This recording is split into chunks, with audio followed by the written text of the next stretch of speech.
Today, we're going to talk about something every single one of us deals with pretty much constantly: conflict. But we're not just going to talk about how to survive it, we're going to talk about how to turn it into a genuine opportunity. Most of us are taught from a young age that arguments are bad, that we should avoid them at all costs. But what if that's totally wrong? What if a disagreement, handled the right way, is actually one of the best things that can happen to us? So here's the key thing to get. Not all conflict is created equal. You've got two very different kinds. On one hand, you have functional conflict. That's the good stuff. It's constructive, it challenges ideas, and it actually helps you get to a better place. But then you have dysfunctional conflict, and that's the toxic stuff that just tears things down, creates stress, and gets nobody anywhere. Okay, so let's really get into the weeds here. To get a handle on managing conflict, we first have to understand what it actually is, what makes it tick. Now look closely at this definition. The most important word here is perceives. That is huge, because it tells us that a conflict doesn't even have to be about something real or objective. It starts the moment one person simply feels that something they care about, an idea, a goal, their reputation, is being threatened. And these are the usual suspects that spark the fire. Miscommunication is a massive one, right? You say one thing, they hear something completely different. But you also have clashes over fundamental values or just personalities that don't mix. Or fighting over the same limited resources, or even just confusion about who's supposed to do what. All of these are perfect breeding grounds for disagreement. Okay, so now let's turn the camera around and look at you, because how you instinctively react when a conflict pops up has a huge impact on where it goes next. So you can pretty much map out anyone's go-to conflict style using two key dimensions. The first is assertiveness. That's how focused you are on getting your own needs met. The second is cooperativeness, which is how focused you are on making sure the other person's needs are met. Your personal style is some combination of these two. So first up, if you're high on assertiveness but low on cooperation, you've got the competing style. This is the classic I win, you lose approach.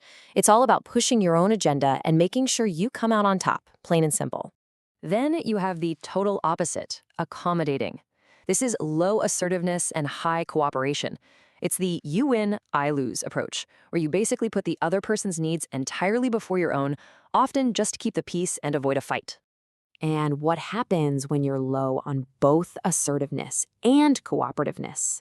Well, that's avoiding. You just pretend the conflict doesn't exist. You withdraw, you sidestep it, but the problem is nothing gets solved. So really, it's a lose-lose situation. Okay, now this is the goal: collaborating. This is when you're high on assertiveness and high on cooperativeness. This isn't about just winning, it's about working together to find a solution that makes everybody genuinely happy. This is the holy grail, the true win-win. And finally, right there in the middle of the map, you've got compromising. This is where you're moderately assertive and moderately cooperative. It's the let's meet halfway strategy. Each of you has to give up a little something, but you both walk away with an outcome you can live with. So here's the really good news. No matter what your default style is, you can learn to handle disagreements better. You just need a practical playbook, a simple set of rules for constructive communication. And here it is, 4 steps, super simple but incredibly effective. First, stay calm and just listen. Really hear them out. Second, acknowledge what they said. You don't have to agree with it, but saying, I hear what you're saying, can work wonders. Third, be conscious of your words. Use positive framing. And fourth, and this is the absolute game changer, attack the problem, not the person. And look at how much of a difference your words can make. When you use phrases like you never or you always, it's like throwing fuel on the fire. You're immediately putting them on the defensive. But when you shift to language like, help me understand, or how can we solve this, you're not starting a fight, you're inviting them to solve a puzzle with you. So this all leads us to the really big idea here, the main takeaway. It's about a fundamental shift in how we think about disagreement itself. Because look at what you get when you handle it well. Conflict stops being a threat and becomes an engine for growth. It forces you to find better, more creative solutions. It actually builds trust and makes relationships stronger. It gets teams more engaged, and it stops everyone from just getting stuck in the same old rut. So I'm going to leave you with this final thought.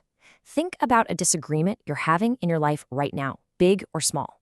Instead of dreading it or figuring out how to win it, ask yourself, how can I turn this into an opportunity? An opportunity for a better idea, a stronger connection, or a new way of doing things. You might just be surprised by what you discover.